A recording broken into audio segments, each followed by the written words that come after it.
Hi there, my name is Carlette and I'm from Project CB, and I found a very interesting study that I want to share with you: music, dementia, and aging process. In this study, and in this world we are living today, the mental health is a very important aspect of the aging process.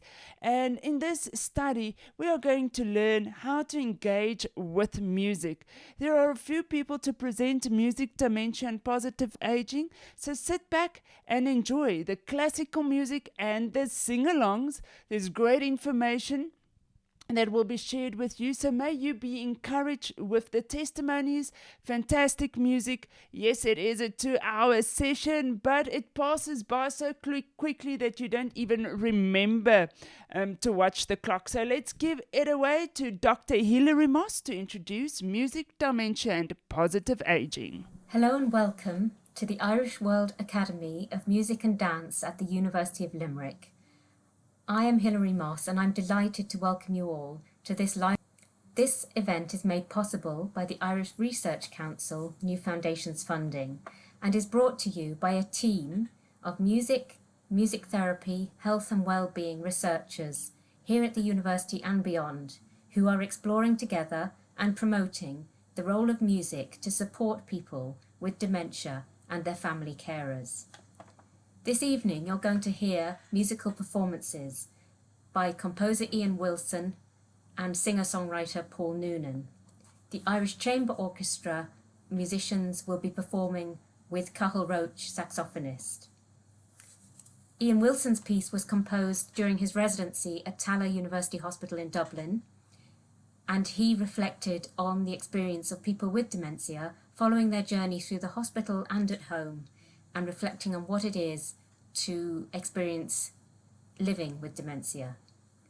Paul Noonan is a very well-known singer-songwriter and has recently trained as a music therapist, and his song reflects on and explores the experience of dementia from his perspective.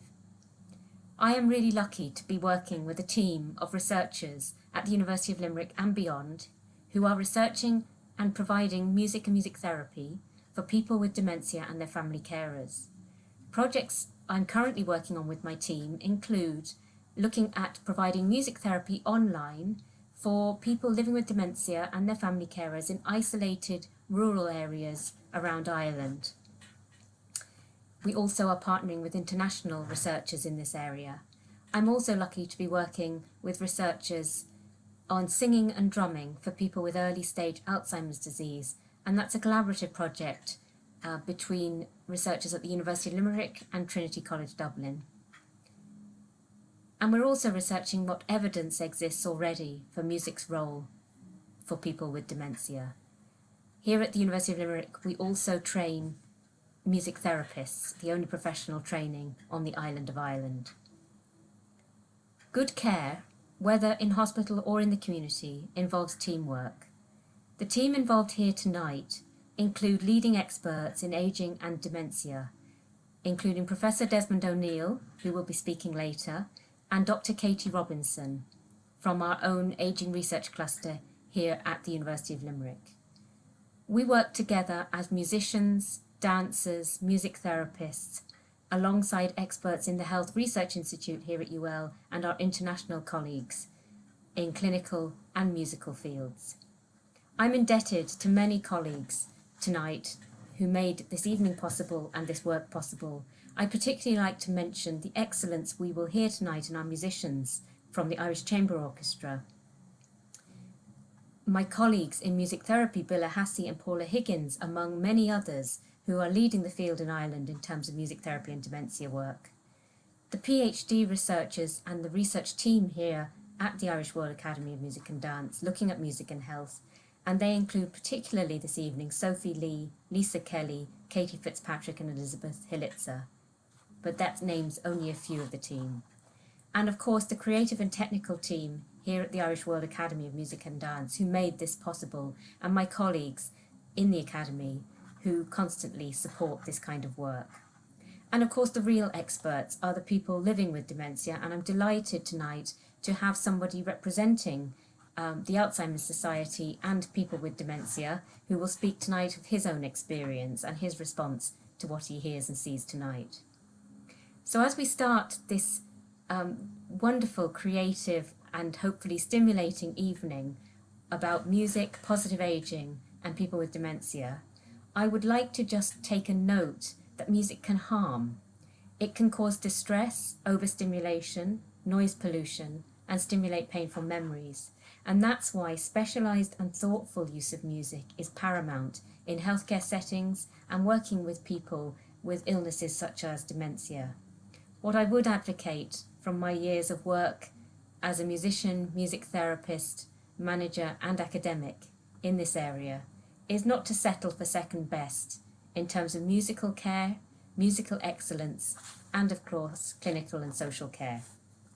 I'd invite you tonight to ask questions in the Q&A and the chat functions, to engage and to reflect and to argue with us.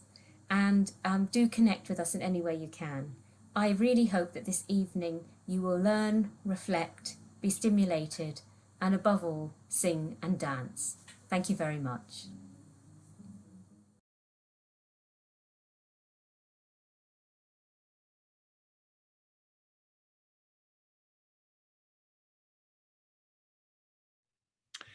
Hello, my name is Professor Des O'Neill, and I'm delighted to be starting off in really what looks like a really stimulating, invigorating, but also most importantly, thought and critique provoking evening dedicated to the importance of aesthetic enrichment in all of our lives, but particularly focusing on those of us who are deeply forgetful, as is the phrase of the wonderful ethicist Stephen Post, people living with dementia, potentially a common fate for very many of us, and in particular to music, that most universal, accessible, and important of art forms.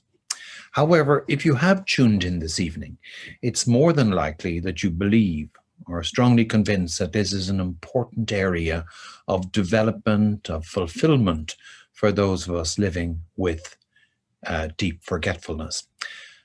Our important task this evening is, however, preaching beyond the choir, is to those in the health services, the Department of Health, the general public, the Arts Council, and getting them to understand that really this is a hugely important area, and how can we integrate art and aesthetics into well-being and care for the deeply forgetful. The good news, let's start with the good news, is that there really is a wave of support arriving through the major medical and other healthcare journals. The Lancet is a journal with a huge impact factor, probably the second most important medical journal in the world, and featured this wonderful quote based on Martin Luther in a recent edition, where the key paper was on music post-operatively reducing pain needs and improving recovery. And that many of us would agree with Martin Luther's claim that my heart has often been solaced and refreshed by music when sick and weary. If that solace can happen in our private lives, why not in hospitals? And indeed, let's expand that. Why not throughout our journey with present and future illnesses? So giving further emphasis to how this whole area is hugely increasing in heft and mass in support from major institutions, the World Health Organization commissioned a scoping review, a synthesis report on the evidence of the role of the arts in improving health and well-being. And again, the lead author is somebody whose name probably will occur at several stages tonight, a world leader, Daisy Fancourt, who has been bringing together the sciences of music, the science of psychology, sciences of public health. And we see from the United Kingdom Houses of Parliament a report around creative health, the arts for health and well-being. So there is this wellspring of goodwill, of interest. And our key issue is, how do we convert this into real action that's meaningful for the tens of thousands of us living with deep forgetfulness? And I would posit, and I'm delighted that this is being hosted by the Irish World Academy at the University of Limerick, that research and scholarship is critical. If it's critical for anatomy, biochemistry, cardiology, respiratory medicine, it's critical for arts and health. What it does is it allows us to explore and examine what the arts mean for all stakeholders.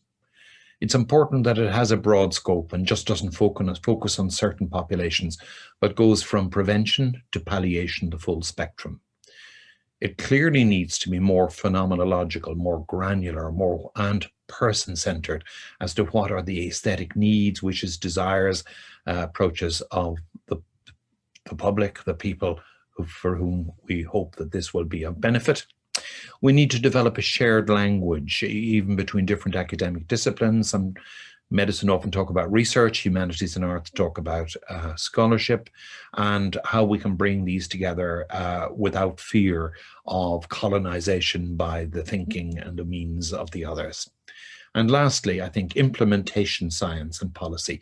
How do we move it from something we know that is good into something that becomes accepted practice without, obviously there may be compromises, but without reducing the central core messages.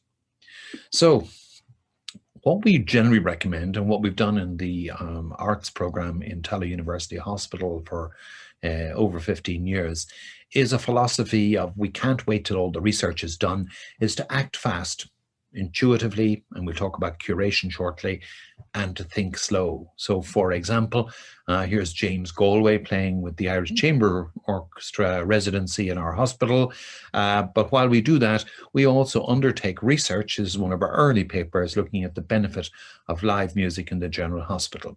So we must be able to defend, promote on the basis of both action and research, and both have their role to play. So where does this issue of aesthetics find its home? And its true home arises from Maslow's second iteration of the hierarchy of needs. And one of the important things to notice about the hierarchy of needs is we don't ask for randomized controlled trials for whether or not you need air or food or water or shelter or sex. But as we move up, what has often been missed by academics, the general public, is that Maslow put aesthetic needs just below self-actualization, becoming the most true you can becoming, and eventually self-transcendence. But if you look up aesthetics on Medline, the database for medicine, it's all about plastic surgery, except for recent changes. So aesthetics are really important. But one of the things that has hampered aesthetics is the Anglo-American tradition of really corralling or ghettoizing aesthetics into the fine arts, into high art.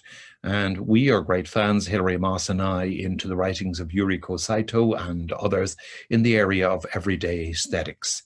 And this is her most recent book, truly recommended. And what we need to do is challenge the model and assumptions derived from the philosophy of art and beauty that still dominate Anglo-American aesthetics. And the obvious bit is object, spectator, and judgment-oriented discourse, but here are the real issues for us with arts and health and well-being: exclusion of proximal senses and bodily engagement, and a reluctance to connect aesthetics to other realms of life. And this is really what we're trying to combat this evening. So let's start with a very concrete example, because with Hilary we undertook a review of a lot of the literature on the impact of music on well-being. And unfortunately, very often driven by enthusiasms, the rigor wasn't quite what it might be. But eventually we found what we thought was the silver bullet. It was in a journal called Brain, which is very, very reputable. It was with largely Finnish researchers, and Finns are very serious researchers. And one of the two key movers and shakers in psychology of music, Isabel Peretz, is a co-author. So this seemed to be the one. It led the way. But when you looked at what the study was, it actually, the intervention arm was to give people their 5 favorite CDs. So what kind of a dreadful system do we have where people don't have their usual aesthetic supports? And in fact, we said that we would have, of course, accepted this paper for the journal, but we'd have made them change the title to "Deprivation from Your Usual Aesthetic Supports Hinders Cognitive Recovery," and lowers mood after middle cerebral artery stroke. And this has led to our own area of research and literature around the aspect of aesthetic deprivation in clinical settings. Indeed, not only aesthetic deprivation, but aesthetic injury from blaring radios, noise, television sets, and that actually, if we can rethink in this setting, and it's small steps of science, we can actually help with the enthusiasm and the brio and the energy and verve of what we see of practitioners practicing music and health. So we've got to mind the gap to a certain extent in the area. Obviously, very often those writing are enthusiasts. They're very often participatory creative artists. And of course, that's good. But most of the art programs studied in the biomedical literature until recently were exclusively in vulnerable populations, mental health, older people in nursing homes, and they prioritized the participative over the receptive. Now, of course, it's great to be able to dance and sing and play music, but actually, where is the bang for buck? And the bang for buck from these two large studies, again, Kuiper's one is really the key one back in 2012, showed that participation, particularly in receptive cultural activities, was associated with better health. And Daisy Fancourt, again, in the English longitudinal study in aging, again, looking at the broad populations, showing that arts engagement, particularly receptive, is associated with better health and well-being. So it's not that we shouldn't do the creative, but we need to look to where this involves and engages people. And we're closer to begin to understand the mechanisms by which this works. And I commend to you this paper from within the last 2 or 3 weeks by Daisy Fancourt's group, looking at the mechanisms that might be important in why leisure activities impact on health, looking at a micro level within the person, a meso level, space and place and people, and then the broader level in society and the various interactions. So this is hugely important work that gives us a foundation for further research. But there are other traps, and I think one of the traps is over-enthusiastically trying to apply a pharmacological model to what is an important everyday activity for us. We don't do a pharmacological model to air and water and light, or not mostly. And this wonderful paper called "Shall I Compare Thee to a Dose of Donepezil?" Donepezil being a medication for people living with dementia.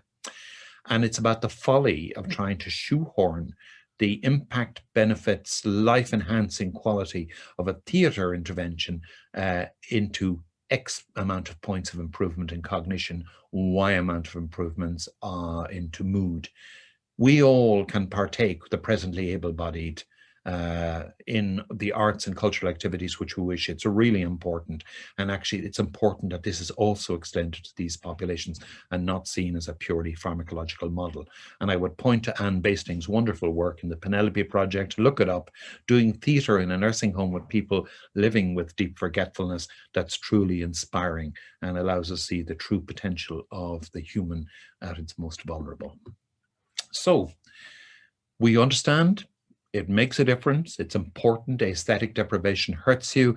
Aesthetic engagement helps you.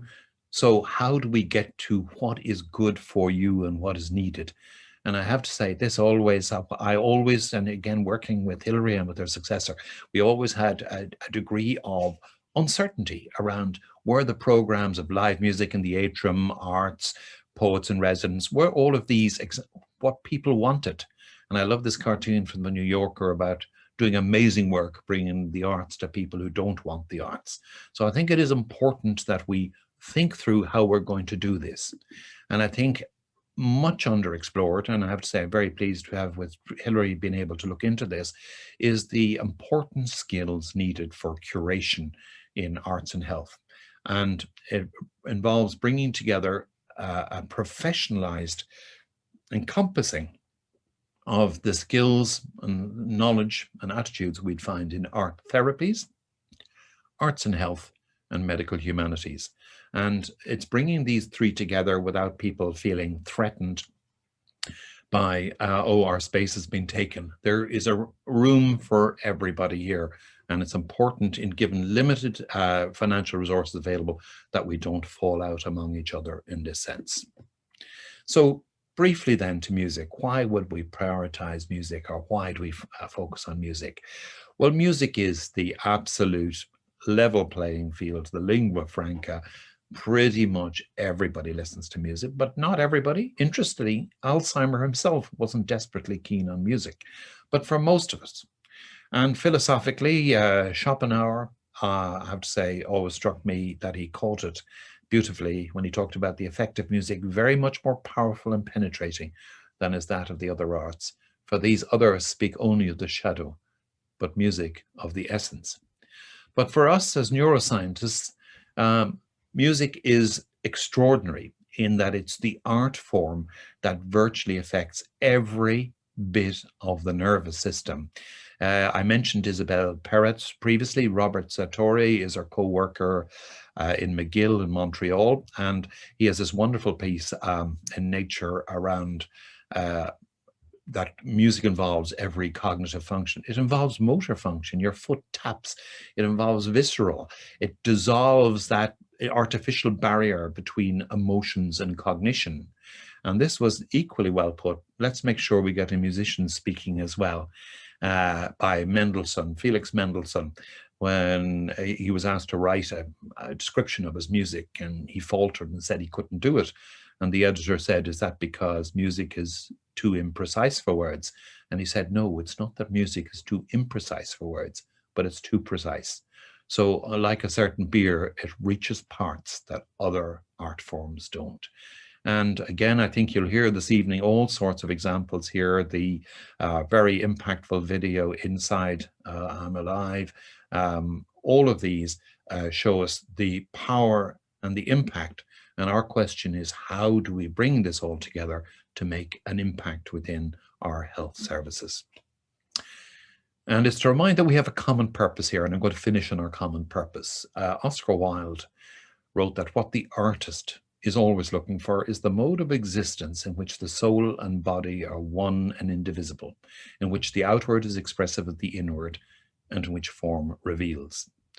Well, I think it might surprise you that actually also in the best of medicine and the best of healthcare, that's what we're looking for, is we're looking for growth and fulfillment and support. So I think it really is important that as we spread our wings outside, the academia is hugely important, but I think the elements of performance we're going to hear as well are hugely important.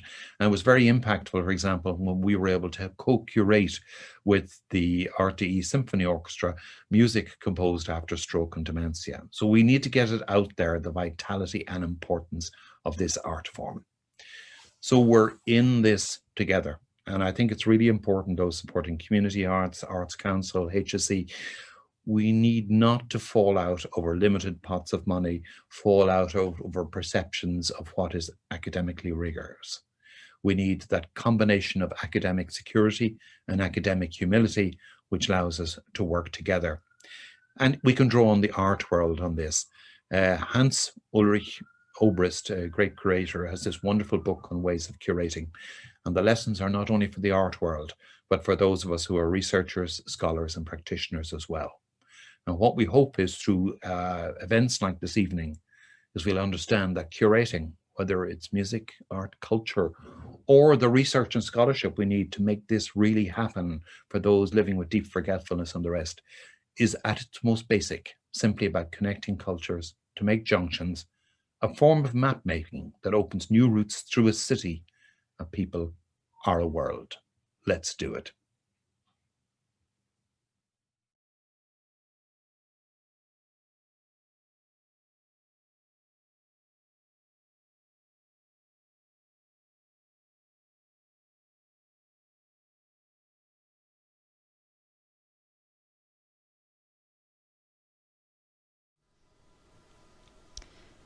The focus of this work is dementia, both the condition and its treatment. The work was composed by renowned Irish composer Ian Wilson following a 2-month residency at Tallaght Hospital in Dublin.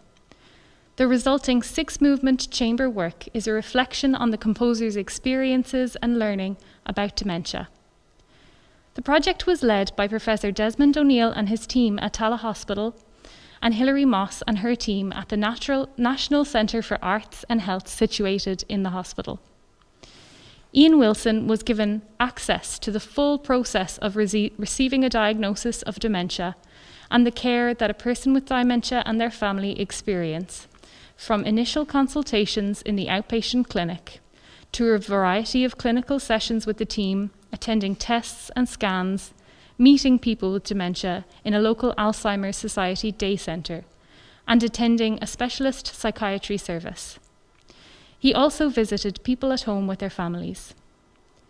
Dementia can be a frightening and debilitating illness, but rather than respond to this aspect, Wilson tried to reflect the individual in front of him, keeping the person and the condition as separate as he could, and observing that it is often too easy to see these as one and the same, especially in the late stages of the disease. The work's title is a reflection of these observations. What makes us a person? And do we somehow become less of a person when we have difficulty remembering or even thinking? The team involved in this project don't think so.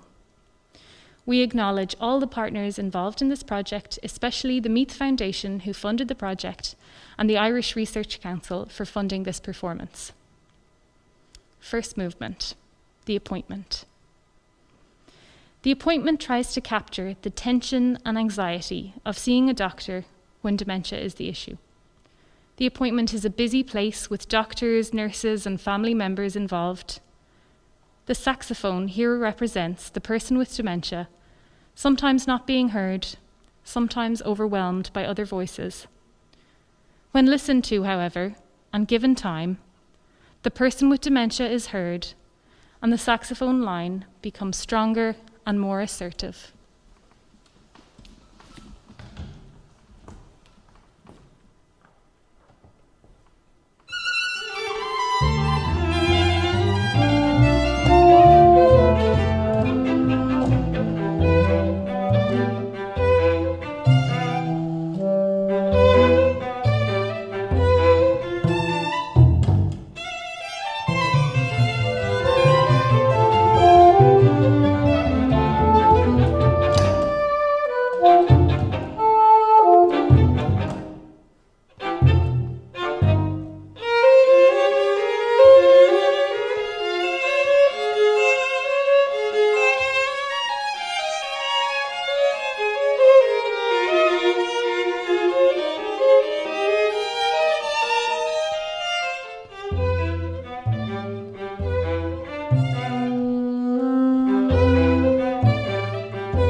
second movement, Face, Velvet, Red, subtitle Memory Test. This movement reflects the difficulties of repeating things exactly when living with dementia, especially during doctors' infamous memory tests. The mini mental state memory test is one of the ways of determining whether somebody may have dementia. The test consists of a series of smaller tests, some general knowledge questions, and some requiring the person with dementia to memorize a series of words and to see how many of these words they can remember later in the consultation. This movement plays with this idea. The saxophone attempts to repeat the material heard in the strings with varying degrees of success and failure. Wilson observed that when people were doing the test, even if they couldn't recall all the words, they were still very much themselves, able to carry on a mostly normal conversation, able to have a laugh with the doctor, and even while the experience itself was stressful and uncomfortable. Face, velvet, and red are three of the words that people are asked to remember.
Third movement, Noonan variations.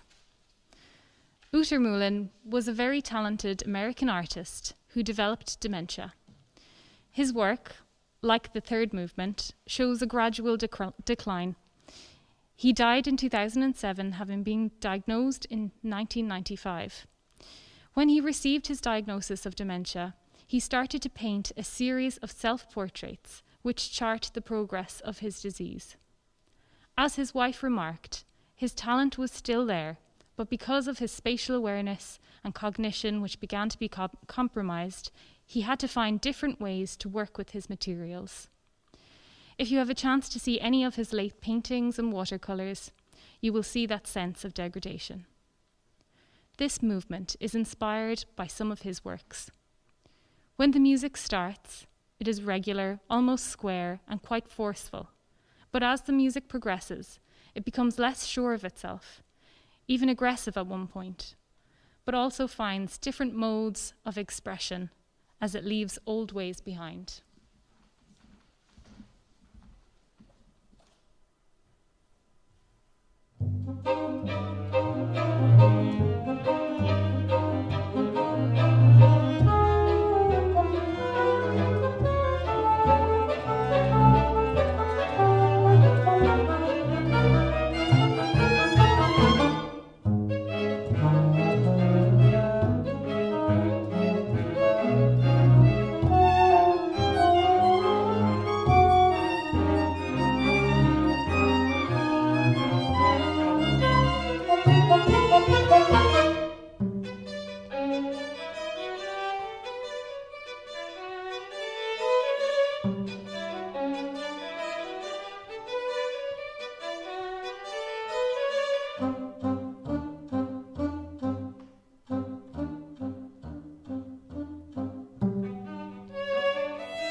Fourth movement, frontotemporal. Frontotemporal dementia is a type of dementia where one part of the brain is affected by dementia and can have certain effects on the person, such as increased creativity in the early stages and a compulsion to repeat things. The composer Maurice Ravel is mentioned as a possible sufferer of this condition, and his famous work Bolero, with its many repetitions of the theme, is often cited as evidence of this assertion. However, we are not so sure of this, as Ravel never wrote another piece like Bolero, despite living for many years after composing this work, so this claim is questionable. The Canadian biologist turned artist Anne Adams, however, is a very good example. Towards the end of her life, when diagnosed with frontotemporal dementia, she packed in her biology career and turned to art, creating work at a tremendous rate. Her impressive works display a compulsive obsession to repeat motifs and ideas. Her work, entitled Unraveling Bolero, involves a bar-by-bar artistic depiction of this famous work by Ravel. In honour of both Ravel and Adams, Wilson composed this movement, which repeats a theme throughout. Ultimately, however, the theme cannot go on forever.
The fifth, penultimate movement is called Slow and Sweet and Soft. This movement takes its inspiration from two sources. The first is a beautiful documentary by Louis Theroux about the care of people with Alzheimer's disease in America, where we meet one family where the still relatively young mother in her late 40s has developed Alzheimer's disease. The 9-year-old daughter reminds her father one day that he must always speak to her mother in a way that is slow and sweet. The other inspiration came from a case study that Wilson read, in which the daughter of a woman with Alzheimer's disease described how her mother could only listen to music that was quiet. The tone of this movement also reflects the care and compassion that Wilson observed from clinicians at the hospital, and it is a tender piece.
Sixth movement. The final movement takes the jazz standard Autumn Leaves as inspiration. Short-term memory is often more difficult to access than long-term memory. Wilson combines the idea of reminiscence of this old song with the inevitable falling away of things as dementia progresses. He wonders, is it possible to say with certainty what goes on inside the head of a person with advanced dementia when they are largely uncommunicative? It would be comforting to think that the saying, off in their own wee world, brings some sort of comfort for people with dementia, but it is impossible to say. Nonetheless, this piece finishes with the saxophonist off in his own wee world. It is also symbolic that the other instruments leave him and perhaps reflect the lonely moments of this disease. The movement reflects the gradual disintegration of the person's personality as it dissembles through time, although sometimes the person can carry on in their own world quite contently, as the saxophone does here.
Hi everyone, my name is Sophie and I'm a final year doctoral student here at UL.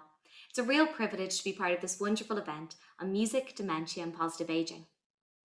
The topic of my presentation this evening is music and dementia research. I'm going to begin by discussing the rationale for music and dementia research and highlighting key research findings. I will then briefly discuss the results of 2 studies that I recently conducted. The first explores how group singing can impact the well-being of people living with early-stage dementia and their family carers. And the second looks at dementia-inclusive group singing during COVID-19 in Ireland and the ability of people living with dementia to access and engage with online singing groups. Dementia is a chronic disease syndrome and is characterised by deterioration in memory, thinking, behaviour and the ability to perform everyday activities. Dementia has physical, psychological, social and an economic impact, not only on people living with dementia themselves, but also on their carers, families and society. Extensive research is being conducted in this field. However, currently there is no cure for dementia, and due to our ageing population, the number of people living with dementia is expected to increase to more than 152 million by 2050. This demonstrates the pressing need for research into novel treatments and methods for improving the quality of life of people living with dementia and their family carers. Dementia can hinder access to usual aesthetic supports, and studies show that the arts are integral to communicating the experience of dementia, as we have just heard in that beautiful performance of Ian Wilson's Therefore I Am. Research suggests that music interventions can improve well-being and quality of life, modulate mood, reduce symptoms of anxiety and depression, and enhance awareness and cognitive function. They have the potential to slow progression and play a role in prevention, and are an effective and safe alternative or addition to pharmacological interventions. When we hear the terms music and dementia together, the first thing that many of us will think of is memory. Music ranks among the most powerful and diverse sensory, motor, cognitive, and emotional experiences for the brain. It is intrinsically linked to our motor and limbic systems, the 2 systems which remain in advanced dementia, and so it can provide a means of meaningful connection and expression throughout the dementia journey. This is something that sets music apart from other non-pharmacological interventions. The music that we find easiest to recall is from our teens and 20s. This period is known as our memory bump. However, music that is intrinsically interwoven into our identity or that is inherited from a loved one is also easier to remember. This music, whether sung, played, or listened to, can stimulate reminiscence by bringing up associated memories. This can enable people living with dementia to connect with others, as well as to reconnect with themselves, and creates meaningful exchanges that can be treasured by family members. Neurologist Oliver Sacks wrote a book called Musicophilia, in which he discusses a range of psychological and physiological conditions and their intriguing connections to music. A book I definitely recommend if you have an interest in the area of arts and health. I've included a short quote here from his discussion about the connection between music, emotion, and memory. Music evokes emotion, and emotion can bring with it memory. It brings back the feeling of life when nothing else can. However, the ability of music to stimulate memory recall is not the only reason it can benefit the health, well-being, and cognition of people living with dementia. Group music making, for example, offers an important opportunity for social connection. Loneliness is a common issue for people living with dementia and their family carers, and is recognised as a significant factor for health and well-being. Diagnosis can result in loss of friends and increased isolation, and group music making has been identified as a great opportunity to develop meaningful relationships and build up social networks. Group music making can take many forms, from music therapy to learning new instruments. However, singing appears to be the most common musical medium for people living with dementia to engage with, both in practice and research. The effects of community singing groups on people living with dementia and their family carers and spouses has been explored in small-scale studies.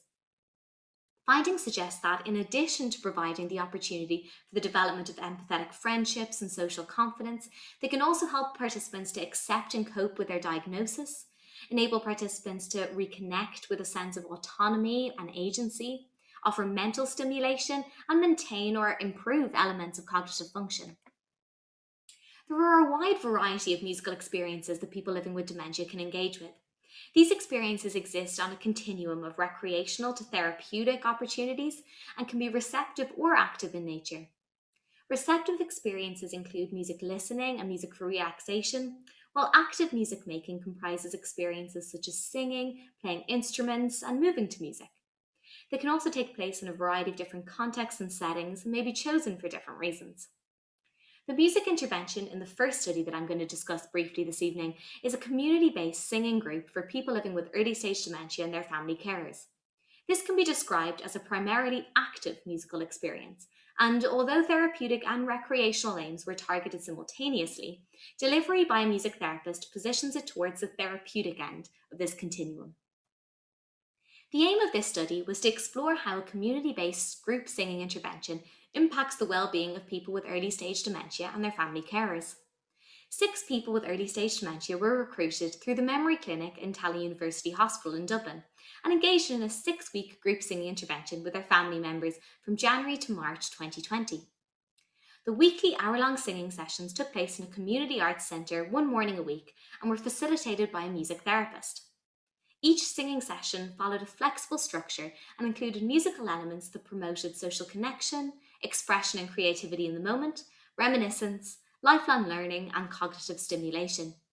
The facilitator adopted a person-centered approach, and participants played an active role, suggesting songs and musical genres and engaging in songwriting together. Semi-structured interviews were conducted with participants after the intervention, and interpretive phenomenological analysis revealed 4 superordinate themes: social connection, happiness and rejuvenation, reconnection with the self, and supporting the carer-cared-for relationship. I've included our participant quote here to help begin to illuminate each theme. So one aspect of the social connection theme, which emerged strongly, was a feeling of belonging. A participant with dementia said, "Because you know that the person over there has the same sort of problems I have, and the person sitting beside you, you can talk about it." The participants currently reported that the singing sessions made them feel good. The sessions were associated with happiness, joy, and a sense of being uplifted. In the words of one participant with dementia, she could have walked the whole way home.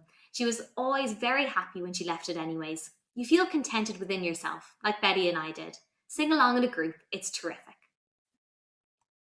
The participants appeared to value the opportunity to exert agency and make useful contributions, which stimulated reconnection with their sense of self. "I enjoyed taking part, really having some input into the situation." The participants also spoke about adjusting to life with dementia and their changing relationship dynamics. Participants saw the singing sessions as good opportunities to spend meaningful one-to-one time with their family member, where their roles were incidental and could be forgotten. It was an hour when we got to do something together once a week. From this study, we concluded that the evidence of multidimensional enhancement of well-being, absence of adverse effects, and accessibility of this musical medium support the increased provision of community-based singing groups for these populations. A full description of this study and discussion of the findings can be found using the reference below. In light of COVID-19 and the current restrictions, I thought it was pertinent to also touch on online music making for people living with dementia this evening. Until 2020, group music making for people living with dementia had typically taken place in person. Due to latency issues, no software currently allows a full choir to sing together online. There is growing interest in the possibility of digitally enabled pedagogy and practice for musicians. However, while the development of programs such as Lola, a low-latency AV streaming system, has enabled real-time collaborations between musicians in different international locations, they are not yet widely accessible or available. Literature on music therapy telehealth is also very limited. Initial studies of the implementation of telemusic therapy and telecommunity music for military populations found that they do elicit positive responses. Participants reported decreases in pain, anxiety, and depression, and saw continuity of service. A study by Hari et al. From 2009 also demonstrated improvements in the response behaviours of people living with dementia following engagement in a telemusic therapy intervention. Glover explored the therapeutic relationship in telemusic therapy, and the findings support the implementation of further telemusic therapy services. Similarly, Dorman et al. Reported on the initial success of a telehealth treatment program incorporating music therapy in patients with cognitive disorders.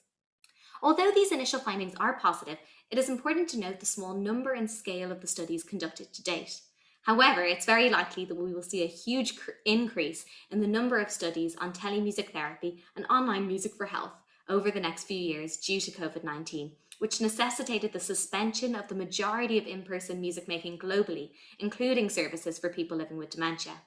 This unprecedented situation forced music facilitators to try to adapt their programs in order to maintain their services and continue to support their service users and members, with a large number moving online.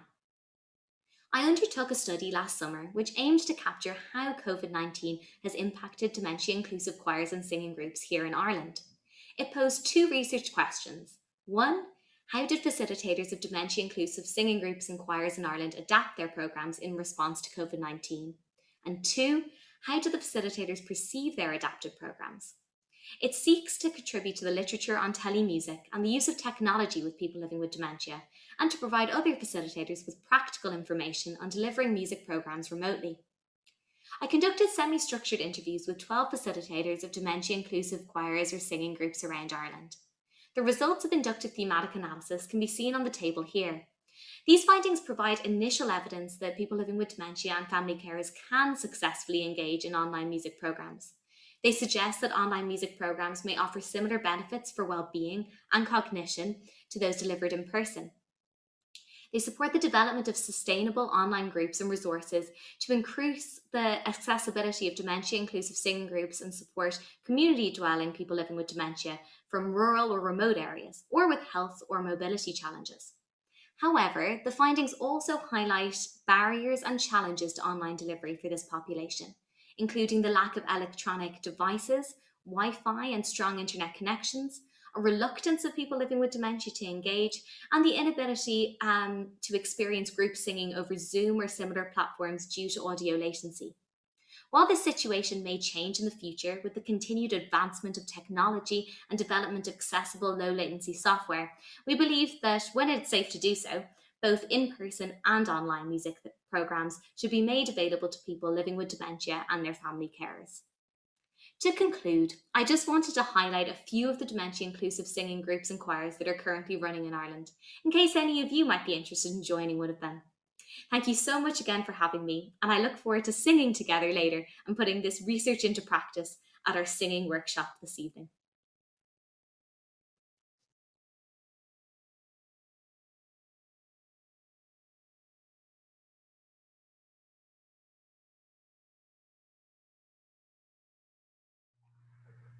Hi, my name is Dr. Katie Robinson.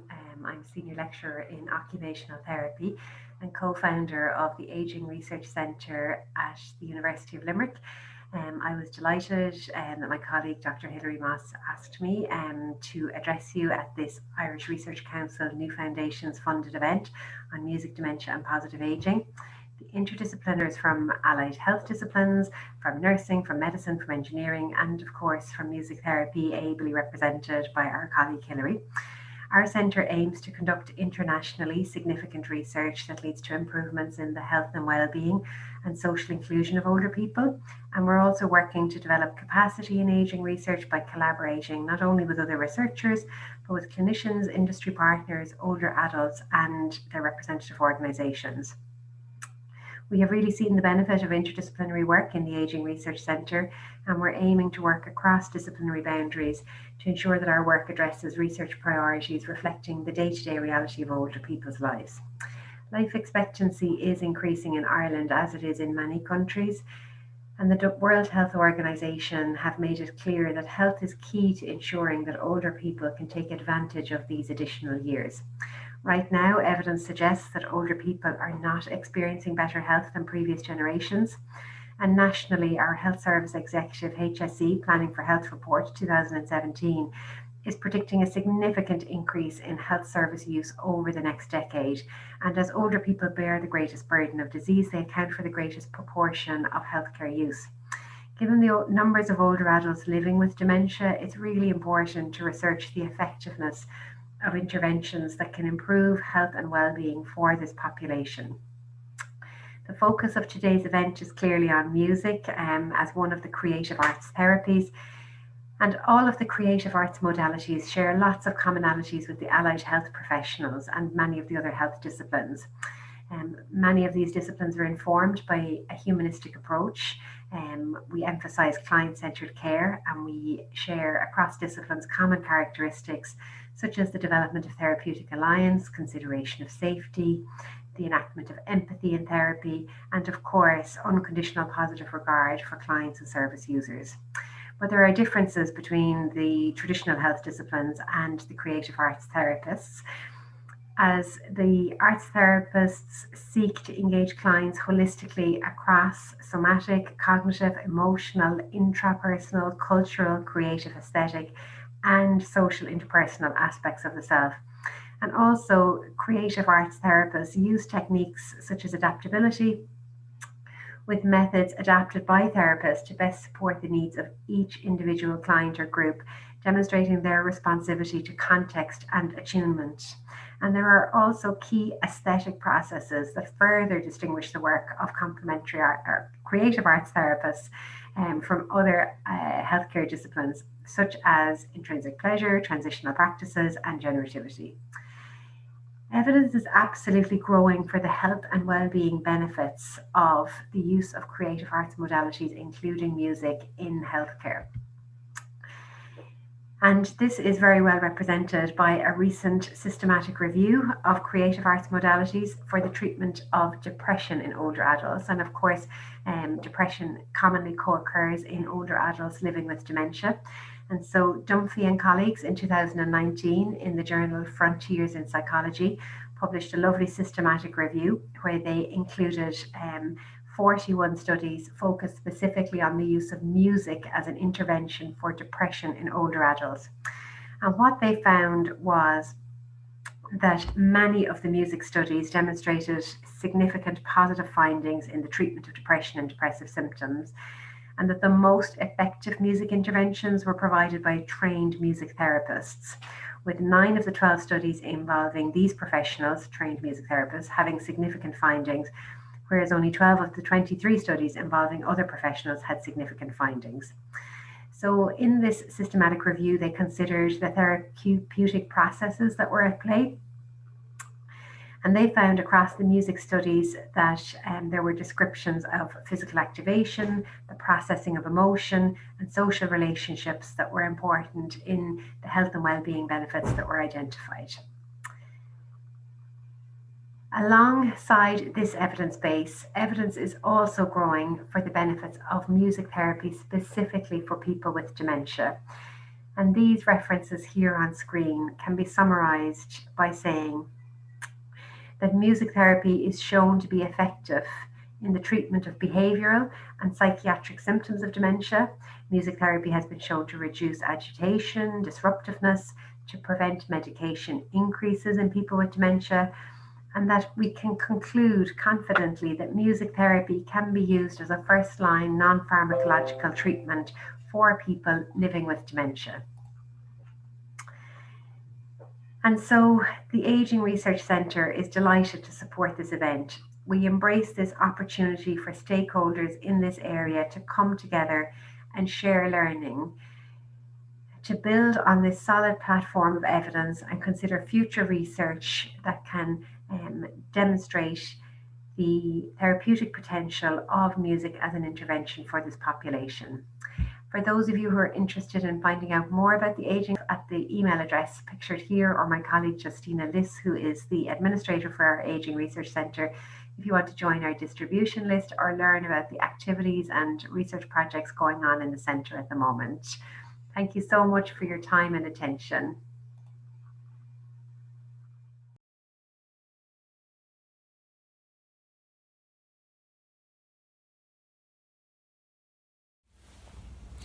Hi, my name is Paul Noonan. I'm a musician and songwriter and music therapist based here in Dublin. I'm a recent graduate of the MA Music Therapy program at UL. And one of the things that drew me to the program was reading a book by the neurologist Oliver Sacks, a book called Musicophilia. And one of the case studies in that book is about a man called Clive Wearing, a composer and musician who, having suffered a brain infection, lost a lot of memory, suffered severe memory loss, procedural memory loss and episodic memory loss, to the point that he often couldn't remember what he was doing seconds ago. But one of the things that stayed intact was a lot of his emotional memory. He knew the people that he loved, and he would recognize them as such, to the point that his wife Deborah would sometimes would leave the room momentarily, and on her return he would greet her enthusiastically, as if he hadn't seen her in a long time, but he knew that she was his wife and that he loved her.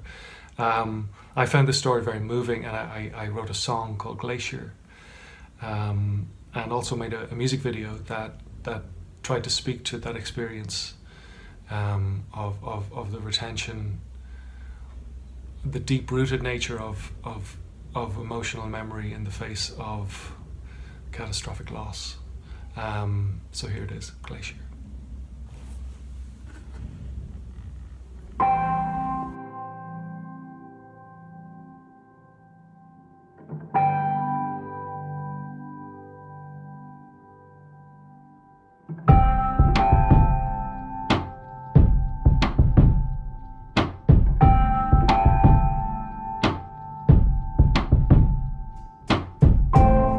I will take you at your word. I will take you anywhere at all, no matter how absurd. That's just how I feel now. That's just how I feel now.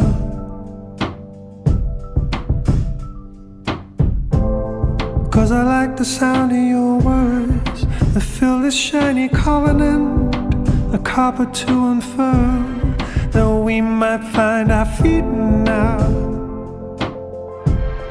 that we might plant our feet now.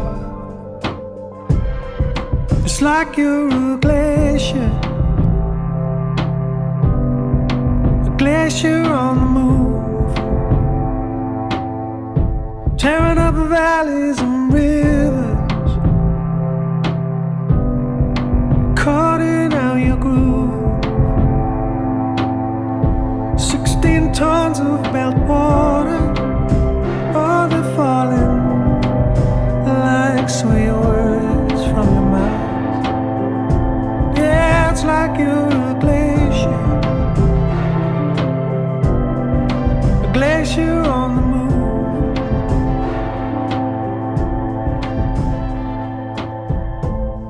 Yeah, I'm hanging on every word, but you're standing on my fingers. You say that's just absurd.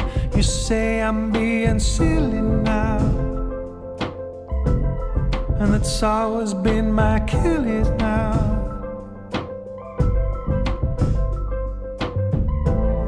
So I will renounce the world between this window ledge and the seabed, and I should have said, I see your face retreating now,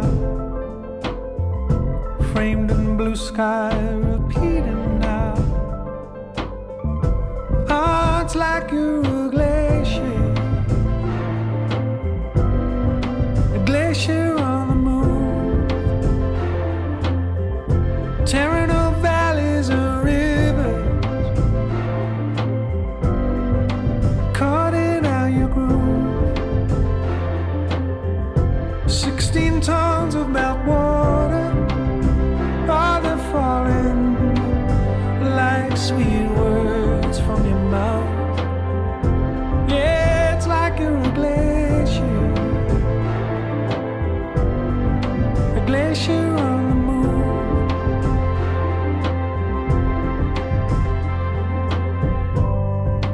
I just wanna believe there's something I didn't see.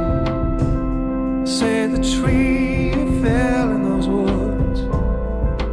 No, I wasn't there, but I don't really care. I will take you at your word.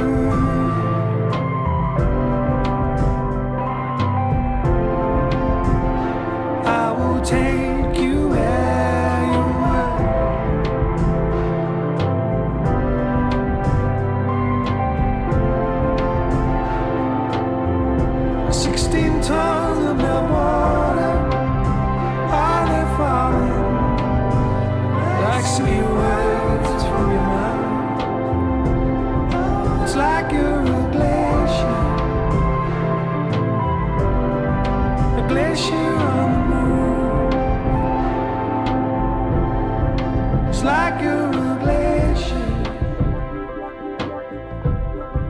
a glacier on the move. Yeah, it's like a real glacier, a glacier on the move.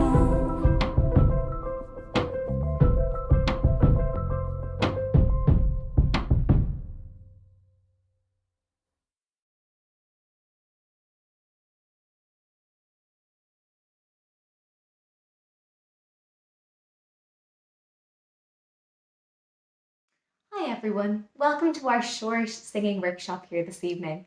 My name is Sophie and I'm going to be joined shortly by my PhD colleague, music therapist Katie Fitzpatrick. Together we're going to bring you through a variety of warm-ups and songs. Please do join in as much as you feel able to. So we're going to start just by warming up our body. I invite you all just to have a big stretch after sitting still. Good. And just shake out your body. Feel the floor under your feet and wiggle your toes. And stretch out your arms in front of you up to your chest and wiggle your fingers. Last, open your mouth wide and have a yawn. Good. So now if you'd like to put your hand on your stomach, we're going to breathe in for 3 and out for 3.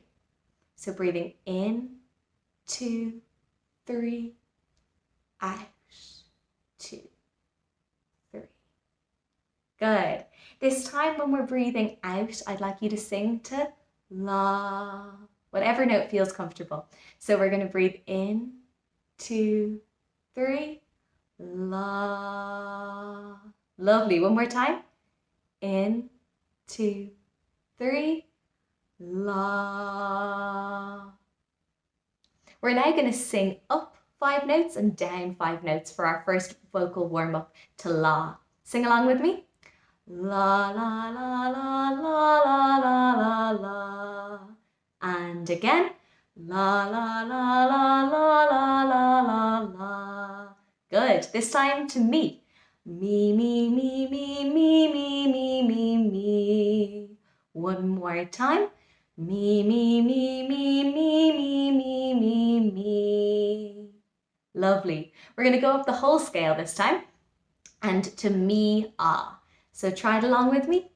Me, ah, me, ah, me, ah, me, ah, me, ah, me, ah, me, ah, me, ah. Me, ah, me, ah, me, ah, me, ah, me, ah, me, ah, me, ah, me, ah. So we're going to continue to warm up our voice using some very long, gentle sounds. So the first one we're going to do is a hum. And I invite you to join me, choosing any note you like to sustain a hum on. And each time I'm changing my chord, I'm going to change my note. So I invite you to do that as well, or you can continue on holding your one note and breathing whenever you need to, but just trying to have a really gentle sound. So let's start with our hum.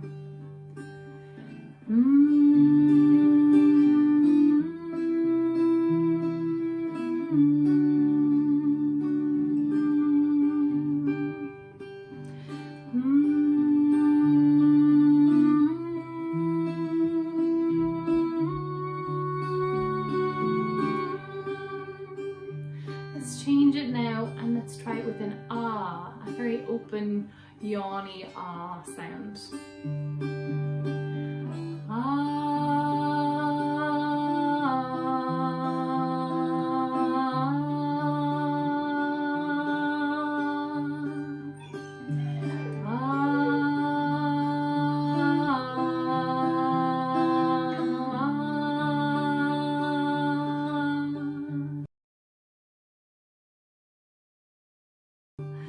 Let's change it.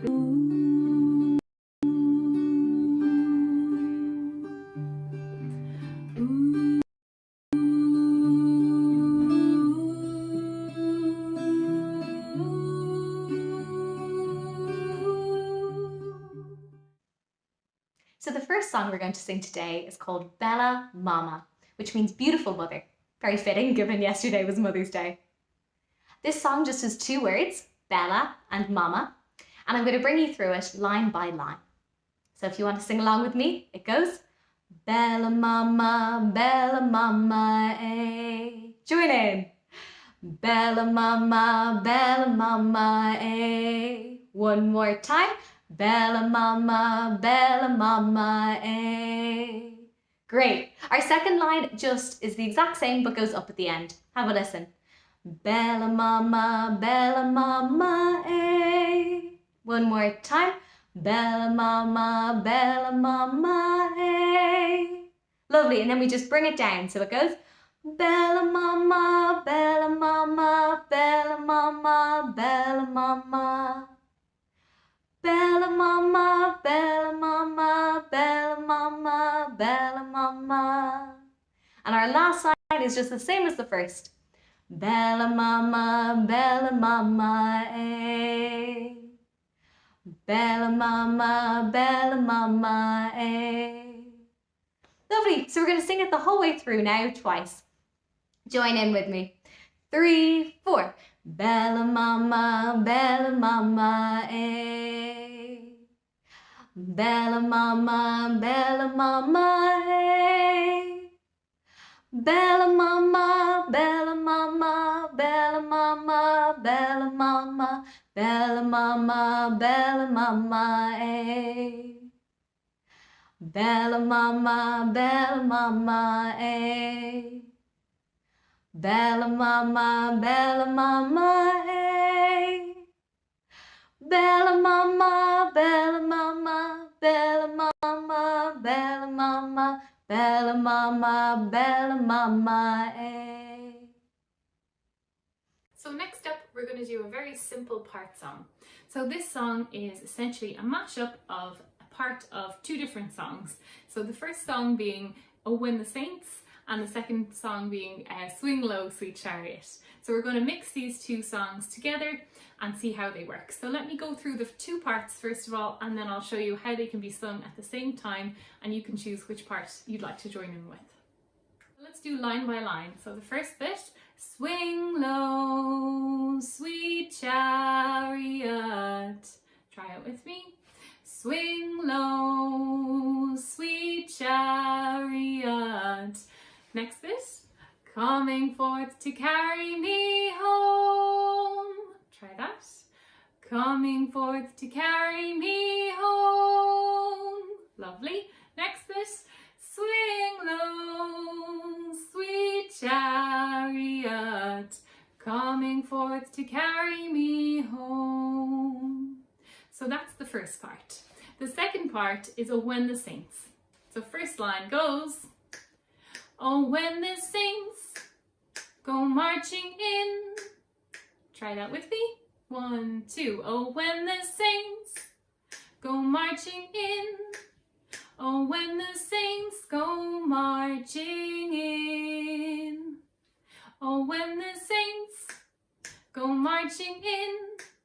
Oh when the saints go marching in. Lovely. And the last bit, I want to be in that number. I want to be in that number when the saints go marching in. Very nice. So now it's up to you to choose. Would you like to sing Swing Low, or would you like to sing Oh When the Saints? And I'm going to split myself into two and sing both parts for you, and you can join in with one of my counterparts.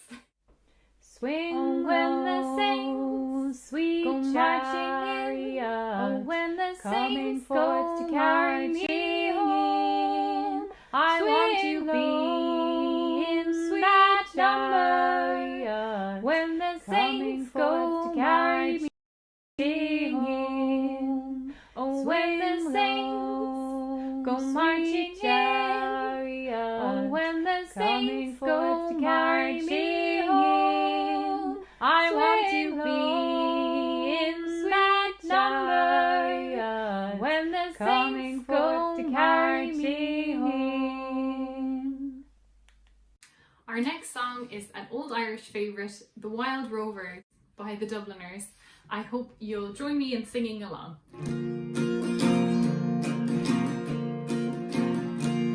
I've been a wild rover for many a year, and I've spent all me money on whiskey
and it's no, nay, never. No, nay, never, no more will I play the wild rover. No, never, no more. Our next song is I'd Like to Teach the World to Sing.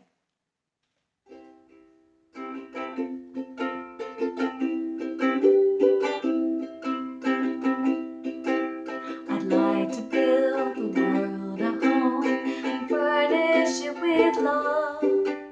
Grow apple trees and honey bees and snow white turtle doves. I'd like to teach the world to sing in perfect harmony.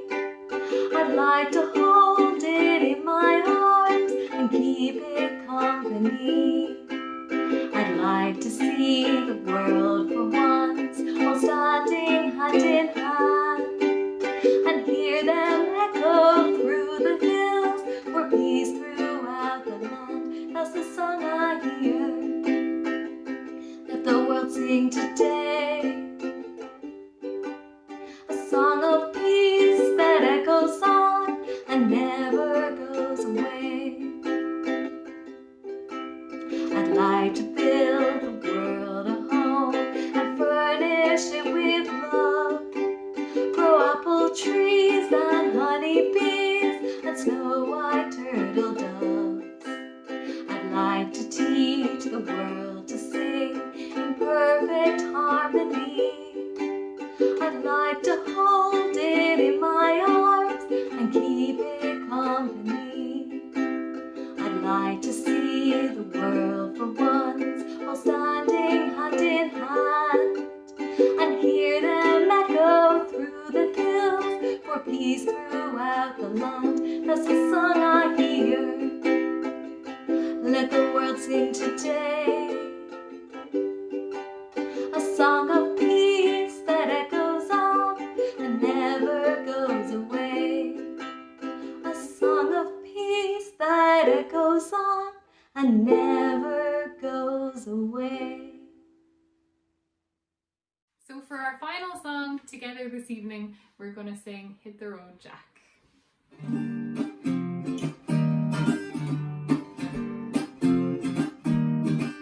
Hit the road, Jack, and don't you come back no more, no more, no more, no more. Hit the road, Jack, and don't you come back no more.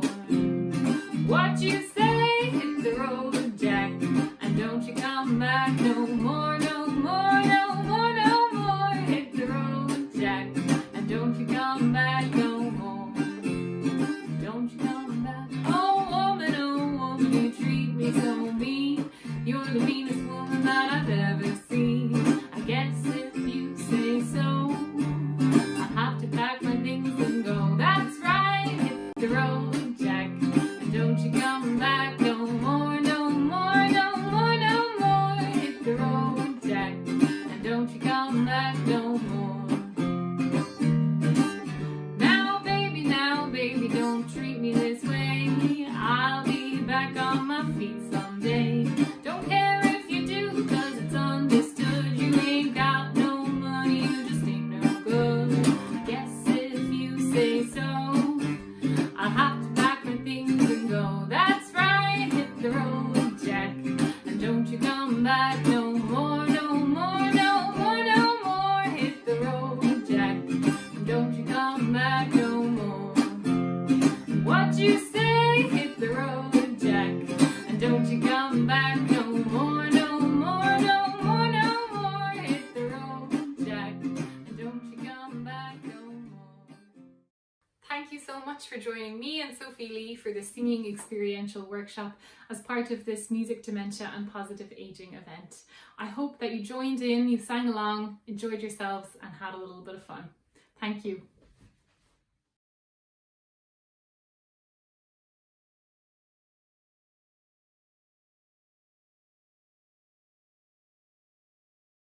Hello there, my name is Lisa Kelly. I am a music therapist specialising in dementia care, and I am also a PhD student at the Irish World Academy at the University of Limerick.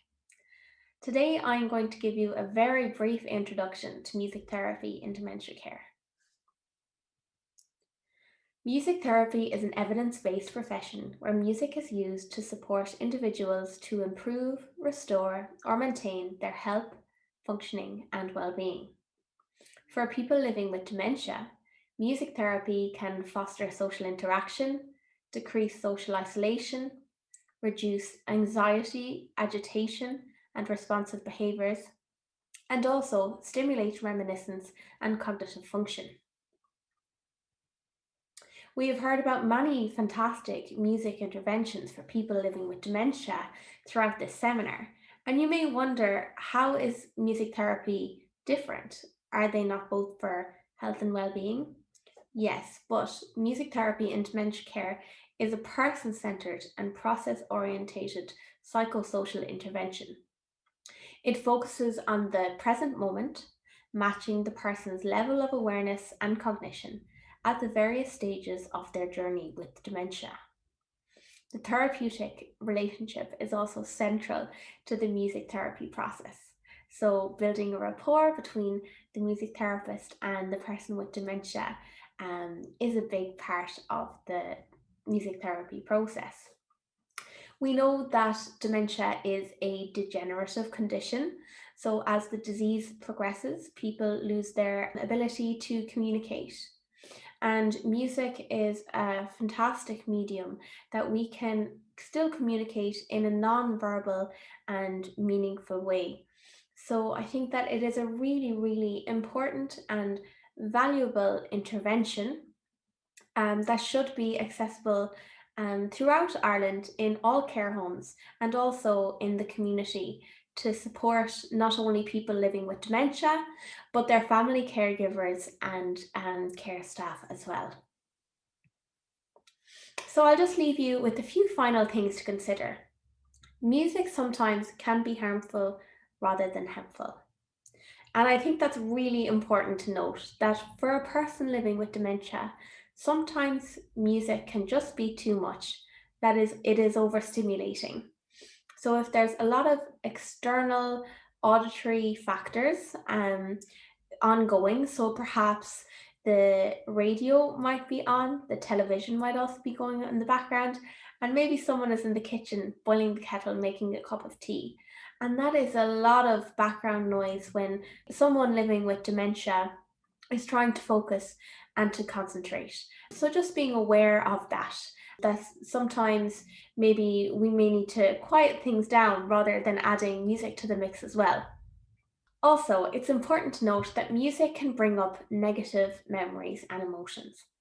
And often we can have the best intentions and we can think that we pick the perfect song, but that song may perhaps bring up memories of a former life before that person had dementia, and maybe some negative or sad emotions may come up as well. So just be really, really mindful of that and keep an eye on the music that we are using. I am so delighted as part of my own research, where I am developing and designing online music therapy services for people living with dementia and their family caregivers at home, that I am working alongside the Dementia Research Advisory Team with the Alzheimer's Society of Ireland. And Helen, Kevin and Dahi have agreed to share their experiences today of living with dementia, what music means for them, and the role that music can sometimes, and maybe sometimes not, play in their lives. And I would like to thank them all for sharing their experiences with us today. My name is Helen Rochford Brennan. I have a brain disease which is called Alzheimer's. It is under the umbrella of dementia.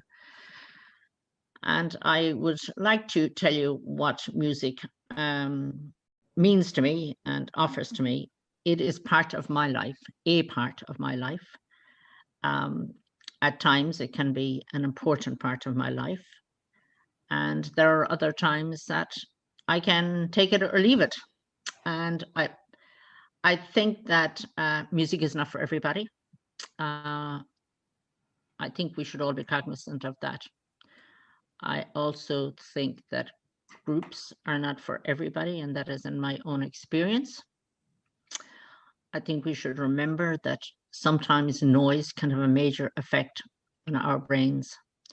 So whilst music can be very calming, and I use it for that very purpose, I think it can reduce my anxiety. It can relieve my stress. And in more recent times, I think it has helped me as I've become a bit agitated over things happening in my personal life. But I also think that it can be a wonderful experience for me, because I look at music, parts of music, like I would say, use Beethoven's Ninth Symphony as something that is what my life was about diversity and equality, and it inspired those ideals, and those ideals are an important part of my life. I embrace all kinds of music, and I think that one of the things that I love about music is the freedom when I have assistance, to be able to go to events in my community and not worry about the fact that I have Alzheimer's. And that's an important fact for me, that I should be able to travel to Dublin to see a great artist that I would love to see, or that I should be able to go and see a symphony at Christmas, or a ballet at Christmas, or an opera, or whatever. And I think that's whatever kind of music, I think we should be free, and we should, for me, it's important that we don't lose sight of this, that we can still enjoy, still enjoy our concerts. And sometimes I'm not getting that message. And that message is important to me, that I can go to events in my own community, or I can travel to events as long as I have support to do so. And that is so rewarding. I actually find it so much fun to be able to go to a concert, because it tells me that, I'm still well enough to be able to do it. And that in itself it empowers me. It enhances my life. And that's what I want music to do. I want it to, enhance my life. When I cannot sleep at 3 or 4 o'clock in the morning, which happens on a regular basis, I can put on calm music and I can listen to it. And I know that I will drift off to sleep. And that's fine. And I will wake up in the morning and listen to another type of music, the birds singing. And that's the beauty of music to me. Hi, my name is Kevin Quaid, and like Helen just said, I too have a brain disease, a brain disorder. Mine is called Lewy body dementia, and I don't have exceptional memory problems. Actually, my memory is quite good, but we are still classed as people that have dementia. We have 2 different types of it. Dementia, as Helen said, is an umbrella term. Music, what does music offer? Does music offer me anything? That's a good question. I suppose the best way I could put it is, I've always had a love of music, but now the music has to be on my terms. There's times I love music, there's times I hate music. Part of my disease, my brain disease, or my brain disorder, is hallucinations, horrific nightmares at night where I can't sleep. I love watching comedies, but there's nights I get sick of them, and I like to listen to music. And music can bring up so many different emotions, both happy, both sad. I was a DJ in my former life, mainly country and western music. I was mine Johnny Cash and mine Joe Dolan, and I was a DJ on Sydney radio, did the Irish radio show every Sunday morning for 12 months with a man by the name of Barry Mack, and we used to feature an Irish artist every Sunday. Sometimes they'll be in Australia and we get to meet them, and I can lie in bed at night with my iPhone, my earplugs in, put on YouTube and put on their music, and it can take me back to Sydney. It can take me back to when I was a DJ. I can almost visualize playing in local clubs and pubs and after weddings and cocktails and things like that. And it takes me out of the horrors of Lewy body dementia, and it takes me back to, I suppose, a happy place. Doesn't work all the time, I can assure you, but it works some of the time. And there is different clubs for singing for people with dementia. There's one locally that's Singing for the Brain, and it is an absolutely terrific organisation. You would have to drag me screaming and shouting to get there. I couldn't think of anything worse for me. But if I go down to my local pub on a Sunday afternoon or Saturday evening or Tuesday morning or whatever it was, and a little sing-song starts, I love that. I have been at weddings when the music would start, and we go to weddings, well, this is before pre-COVID and post-COVID, hopefully. We'd always have a room in the hotel, and when the band would start, there's days I'd have to say, get me out of here. And there's days I'll rub my hands together and say, thank God the music has started. So like everything, there are good days and there are bad days. But it's the feelings that come with the music. And when I hear music, if it makes me happy, then I'll stay with it. If it doesn't, I'll go away from it. Because I've enough trouble in my life. But I suppose the biggest advantage for music of me is at night. And it's on my terms. I listen to it when I want to. There's times I found myself turning off the radio. I can't cope with the music, it's too sad. And at night I might play the very same song that had been on the radio during the day. And there's an old saying, when you have met one person with dementia, you've met one person with dementia. Music is the exact same. What I like today, I mightn't like in an hour's time.